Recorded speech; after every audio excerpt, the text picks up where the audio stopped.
तो ले चलते हैं आपको। श्रीनिवास साहब, पहला सवाल तो मेरा यही है कि आज के समय में कोयला कितना प्रासंगिक है और विश्वसनीय है। चूंकि हम बात करते हैं कि दूसरी एनर्जी सोर्सेस पे हमको जाना चाहिए, लेकिन आज भी हम देख रहे हैं कि मोरलेस केवल कोयले पे ही डिपेंडेंसी है। क्या लगता है कि कोई आज प्रासंगिक है, क्योंकि आने वाले समय में कोई दूसरा, हमको आज नहीं तो कल कोई दूसरा इसका तरीका भी खोजना पड़ेगा। Sir, thank you very much. सर्वप्रथम I thank Bansal News for inviting me on behalf of ACCL to give some glimpses of ACCL's contribution. तो आपने जो पूछा है, ये सवाल हो सकता है काफी लोगों का मन में जरूर होगा कि कोयला ही क्यों। क्योंकि आप देखेंगे, अगर गूगल सर्च भी करके देखेंगे कि कोयला ऐसा fossil fuel being a fossil fuel कि हमारा देश का करीब 70% आप बोल सकते हैं कि एनर्जी सिक्योरिटी, एनर्जी नीड्स को मीट आउट करती है कोयला। तो उसमें सर्वप्रथम अगर बोला जाए तो कोल इंडिया, तो कोल इंडिया का जो हमारे जो जितनी सब्सिडरीज है उसमें जो अहम भूमिका निभा रही है एसीसीएल, तो एसीसीएल का बहुत बड़ा योगदान है। तो बाकी जो रिन्यूएबल एनर्जीज में हम लोग काम जरूर करते हैं, लेकिन आज भी हम लोग का उसमें बहुत ज्यादा हम लोग ये नहीं कर पाए हैं। लेकिन आप अगर देखेंगे, जैसे COP26 जो समिट जो हुआ था, ग्लासगो समिट, उसमें हमारे माननीय प्रधानमंत्री मोदी जी ने कहा कि चूंकि हम लोग का जो कंट्री जो है being what you call developing country, तो हम लोग फेस आउट नहीं कर सकते हैं। पहले ये बात हुआ था कि हम कोयला को फेस आउट कर देंगे, लेकिन हम फेस आउट नहीं कर पाएंगे। तो उसको इस बार ये डिसाइड हुआ था कि हम फेस डाउन करेंगे। 2070 तक कोयला रहेगा इसमें। तो इसी कार्यक्रम आगे बढ़ते हुए उन्होंने ये भी बोला कि कम से कम 500 गीगावाट का हम लोग रिन्यूएबल एनर्जी से हम लोग पावर को हम लोग कराएंगे बाई 2030। तो बाकी बहुत सारी पब्लिक सेक्टर्स है जिसको इसके लिए ये दिया गया है, टारगेट दिया गया, उसमें CIL भी है। तो CIL जितने इंटरनल कंजम्पशन जो करती है पावर का, उसको हम लोग नेट जीरो करने का प्रयास करेंगे 2024-25 तक। सर, इसमें कोयला उद्योग में कहें तो इस पूरे परिदृश्य में ACCL कहां पर ठहरता लगता है आपको? देखिए, जब ACCL की बात आती है तो फिर हमको जरूर आपको कोल इंडिया के बारे में बताना पड़ेगा, क्योंकि हम लोग एक कोल इंडिया का एक सब्सिडरी है, होली ओन्ड सब्सिडरी है। तो हम लोग चूंकि गवर्नमेंट कंपनी है, 100% owned by government of India. तो कोल इंडिया का अगर देखा जाए तो we have around 7 coal producing subsidiaries है। एक आपका हमारा जो पार्टनर है CMPDI, जो coal mining and planning development, चूंकि आप बोल सकते हैं उसको R&D का पार्टनर है, हमारा प्लानिंग भी करता है, वो कंपनी है। तो उसमें अगर देखा जाए तो हम लोग का कोल इंडिया का जो टोटल अगर टारगेट है, कोल का टारगेट अगर इस साल का 22-23 क्या बोला, इट इज 700 मिलियन टन। उसमें ACCL साउथ ईस्टर्न कोलफील्ड्स का है 182 मिलियन टन, यानी 26% यानी मेजर कोल प्रोड्यूसिंग कंपनी हम लोग का ACCL है। उतने ही 182 मिलियन टन जो है हम लोग को डिस्पैच भी करना है। तो ये हम लोग के लिए बहुत बड़ा योगदान है, कोल इंडिया के लिए और देश के लिए भी है। मैं एक बार कोरिया की एक खदान है, वहां पर गया था सर। मैं देखा, मुझे कि मैंने फिल्म याद आई मुझे, काला पत्थर। उस समय मैंने देखा कितनी विषम परिस्थितियों में जब हम 5 मिनट वहां ठहर नहीं सकते, इतना ज्यादा गर्म रहता है, इतनी गर्म हवाएं चलती हैं, लेकिन वहां का शख्स निरंतर काम करता है। हम अगर 9 घंटे की शिफ्ट करते हैं, 8 घंटे की शिफ्ट करते हैं, वो भी हमारी बराबरी में उतनी बड़ी शिफ्ट करता है, लेकिन उसका काम हमारे काम से बहुत अलग है। वो काम शायद 10 मिनट हम वहां नहीं रुक पाते, लेकिन 9 घंटे वो लगातार काम करता है। क्या पहले और अभी के में परिदृश्य में कुछ चेंजेस देखते हैं टेक्नोलॉजी में? क्योंकि ये बहुत चैलेंजिंग है सर, उस गर्म वातावरण में वहां पर काम कर पाना। ये बिल्कुल सही बात आप बोल रहे हैं। मेरा 35 ईयर्स का एक्सपीरियंस है, करीब मैं 28 साल में काम किया हूं। मैं फाइनेंस को बिलोंग करता हूं, उसके बावजूद भी मेरा एक पर्सनल पैशन है। मैं जहां भी पोस्टेड रहता हूं वहां का जितने माइंड्स है मैं हमेशा विजिट करते रहता हूं। तो मैं 87 में मैं दिखा हूं, और आज की तारीख में अब अगर बोला जाए काफी टेक्नोलॉजी इंट्रोड्यूस हुआ है। पहले जैसे हम लोग एक शॉवल डंपर कॉम्बिनेशन में काम करते थे, कि आपका एक डंपर होता था, जैसे 35 टनर डंपर होता था, बाद में 50 टनर डंपर में वो बढ़ा दिया गया है। अब आपको आप देखेंगे जैसे मेगा माइंस है हमारे, जितने आपका गेवरा, दीपका, कुसमुंडा, जो हम लोग का करीब 70% कोल प्रोड्यूस करती है। तो ये सब माइंस में हम लोग का सबसे बड़ा यानी 240 टनर का डंपर है। आप सोच सकते हैं कि जैसे आपका ट्रक का जैसे कैपेसिटी है जैसे 20 टनर, मतलब उससे करीब करीब कितना 12 गुना हो गया। और जो शॉवल जो है 42 क्यूबिक मीटर का है। सो ये इंट्रोड्यूस किया गया है, बड़े बड़े मशीन्स इंट्रोड्यूस हुआ है। और उसके बाद में 2 नया टेक्नोलॉजी इंट्रोड्यूस हुआ है अफलेट में। एक है continuous minor in case of underground mines, जो क्या करता है आपका ऑटोमेटिकली आपका वहां का जो कोयला को वो निकालते रहता है। इसमें ब्लास्टिंग करने की जरूरत नहीं है। जो नॉर्मली हम लोग क्या करते हैं, पहले जैसे हम अंदर जाते हैं तो उसको अंडरग्राउंड में जाकर के ड्रिलिंग करते हैं, उसको ब्लास्टिंग करते हैं, उसके बाद में फिर कोयला निकालते हैं। तो ये मशीन जो है आपको ब्लास्टिंग को अवॉइड करते हुए चलती है। वैसे ही सरफेस माइनस सिमिलरली आपको ओपन कास्ट माइंस में भी आपका सरफेस माइनर जिसका कैपेसिटी काफी बड़ा रहता है, तो वो भी हम लोग इंट्रोड्यूस किए हैं। करीब करीब 9 माइंस में चल रही है। और आगे में हम लोग और भी प्लान कर रहे हैं कि आगे माइन में एक्सपैंड करने के लिए कंटिन्यूअस माइनर्स और भी अंडरग्राउंड भूमिगत खदान में आने वाले हैं। तो हम लोग का कमिटमेंट है। और इसमें और एक चीज बताना चाहूंगा कि जो जहां हम लोग का जैसे टारगेट्स बढ़ते जा रहा है, तो हम लोग को डिस्पैच का जो कैपेसिटी है, जो एनेबलिंग कंडीशन है, वो भी हम लोग को करना पड़ेगा।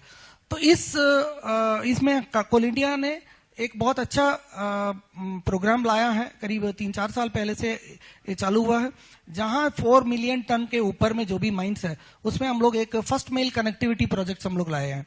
उसमें करीब करीब हम लोग के यहाँ 11 प्रोजेक्ट्स हम लोग लाए हैं।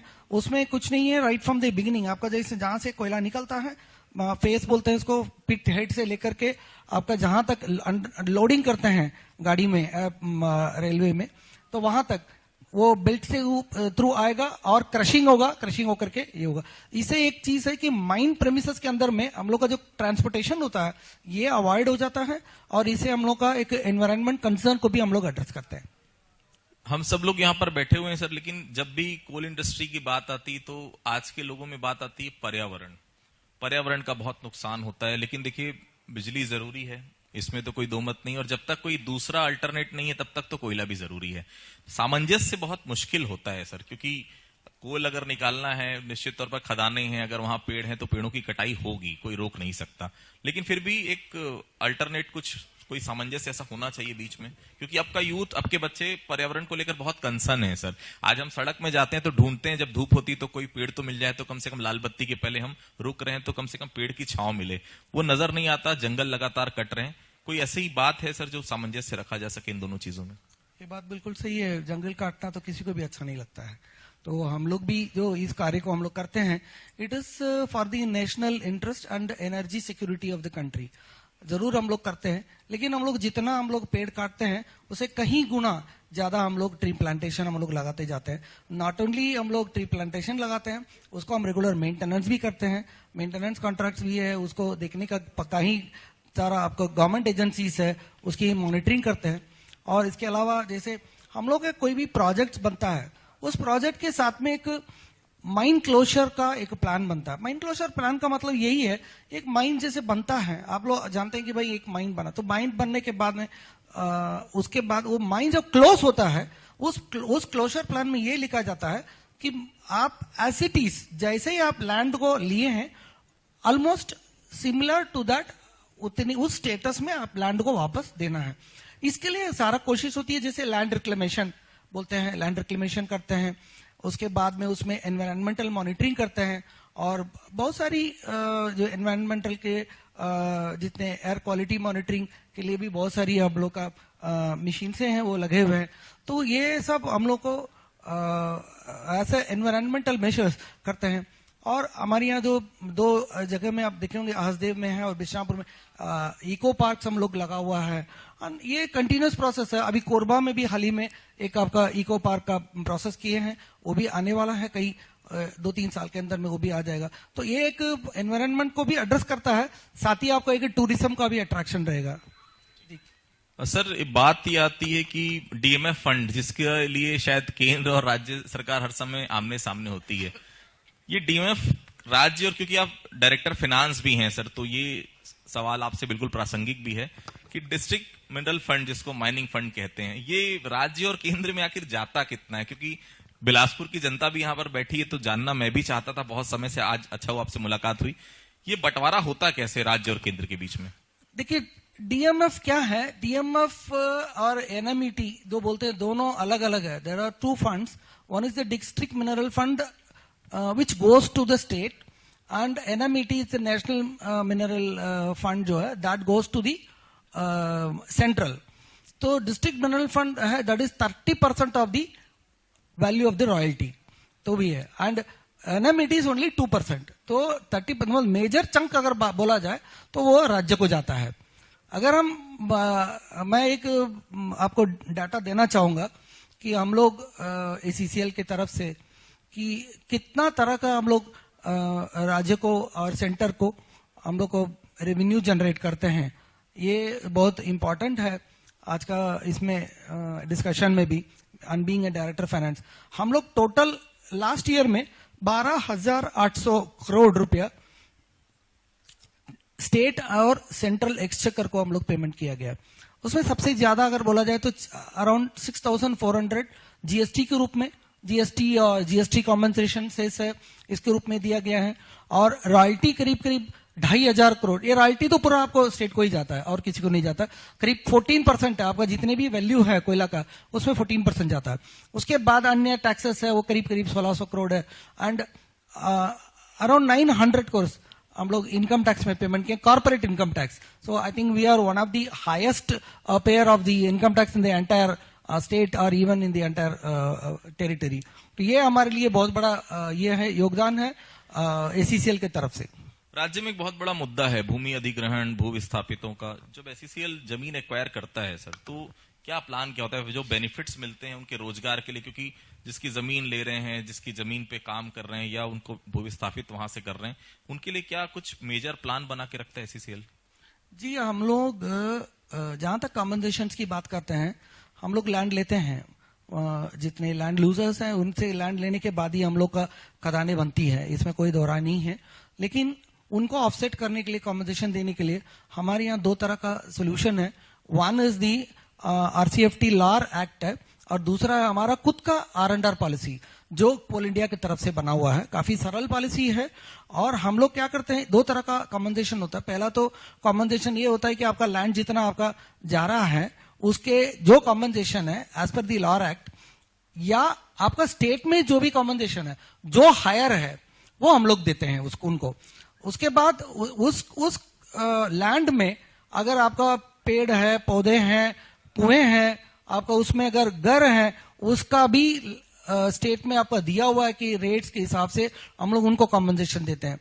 ये छोड़ करके इसके अलावा जो भी लैंड लूजर्स है जिसका 2 एकड़ से ज्यादा है, उनका एक आपका जॉब दिया गया है।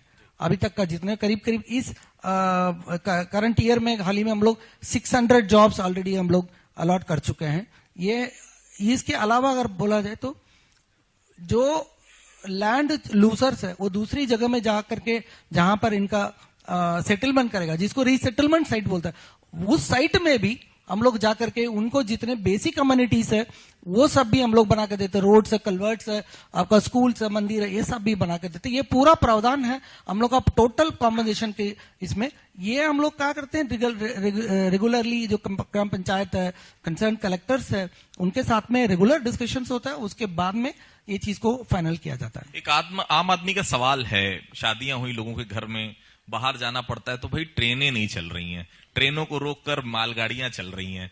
ऐसा नहीं लगता सर कि देखिए कोयला जरूरी है, इसके लिए कोई स्पेसिफिक अलग से रेल कॉरिडोर बनना चाहिए? मैंने सुना है कि एसीसीएल उसके लिए प्रयास भी कर रहा है, क्योंकि ये देखिए सब आम आदमी हैं जो बिलासपुर के हैं, सक्ती से हैं, जांजगीर से हैं, आज भी ट्रेनों पर डिपेंडेंसी है सबकी, क्योंकि हर जगह सड़कों का हाल हमने देखा है बहुत अच्छी नहीं है। एनएच की खासतौर पे मैं बात करूं तो ये एक ऐसा नहीं होना चाहिए सर कि कोई पर्टिकुलर अलग से व्यवस्था हम करें जिसमें केवल कोयले का परिवहन मालगाड़ियों के रहे और यात्री गाड़ियां समय पे चल सकें?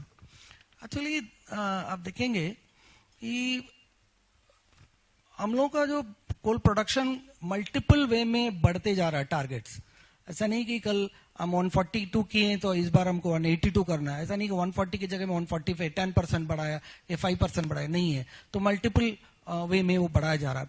तो इसको देखते हुए करीब 5-6 साल पहले हम लोग का एक रेल कॉरिडोर बनाया गया था। उसके लिए हम लोग क्या किए थे, कोल इंडिया की तरफ से हम लोग को ये दिया था, डीपी गाइडलाइंस के हिसाब से हम लोग ने 2 कंपनी सब्सिडियरी कंपनी बनाया था। वो दोनों सब्सिडियरी कंपनी का नाम है CERL, दूसरा है CWRL।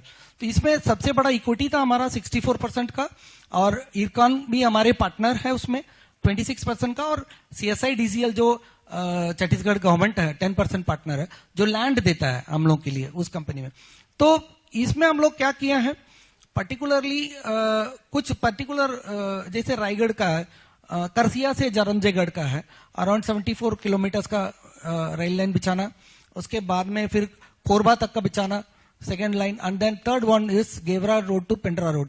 ये 3 तरह का जो है ये हम लोग का करने का था। ये ऑलरेडी काम चालू हो चुका है, और इसमें करीब करीब हम लोग CERL का केस में हम लोग 70-80% हम लोग अटेंड कर चुके हैं। सिर्फ CWRL मोस्ट प्रोबेबली 2-3 साल के अंदर में ये कंप्लीट हो जाएगा कॉरिडोर। फिर हम लोग का भी डिस्पैचेस का भी प्रॉब्लम सॉल्व हो जाएगा, और आप जो बोल रहे हैं वो भी issues I hope it will be solved.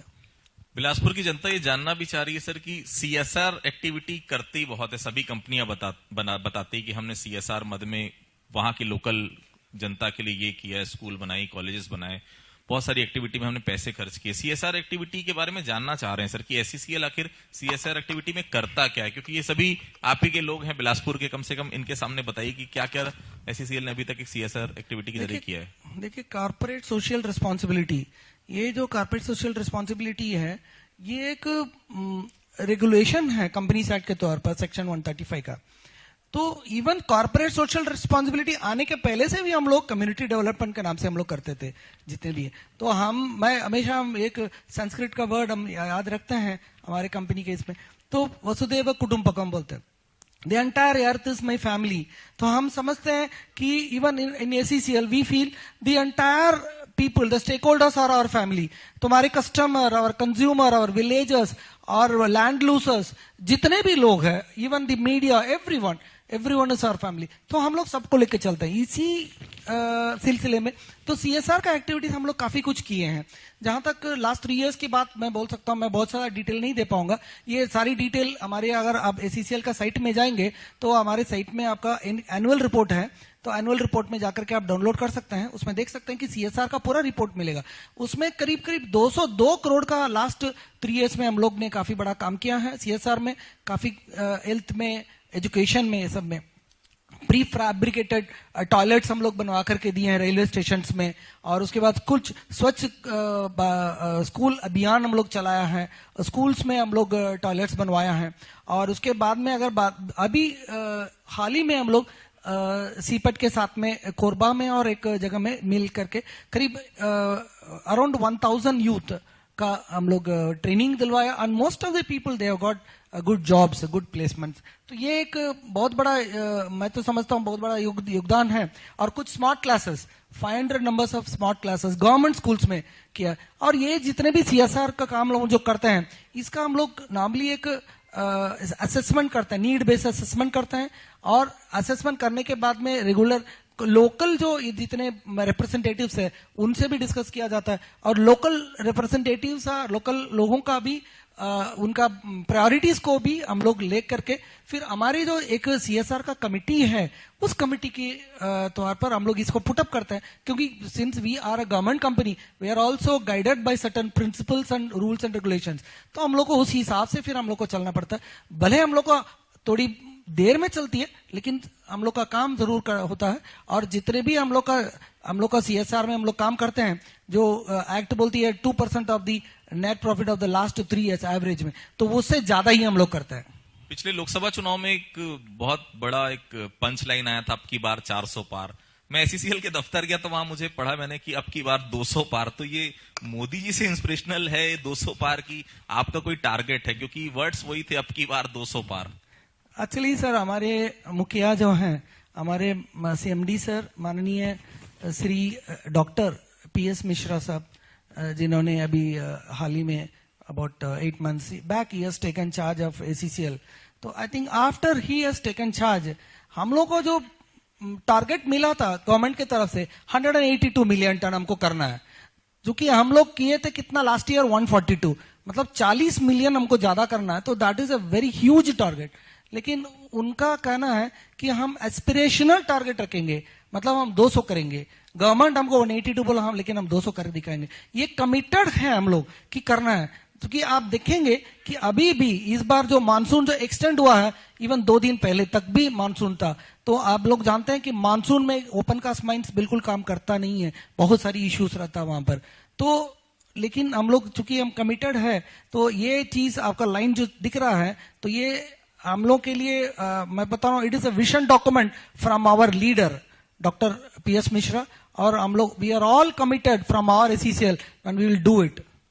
Sir बहुत बहुत धन्यवाद हमसे बातचीत करने के लिए। हम प्रोग्राम को थोड़ी देर में आगे बढ़ाएंगे जब माननीय राज्यपाल महोदया यहाँ पाएंगी। मैं तब तक आप सभी से अनुरोध करूंगा कि पीछे स्नैक्स की व्यवस्था है, थोड़ा सा 15 मिनट का ब्रेक लेंगे, फिर जैसे ही माननीय राज्यपाल महोदय आएंगी हम फिर से अपने प्रोग्राम को शुरुआत करेंगे। जी थैंक यू।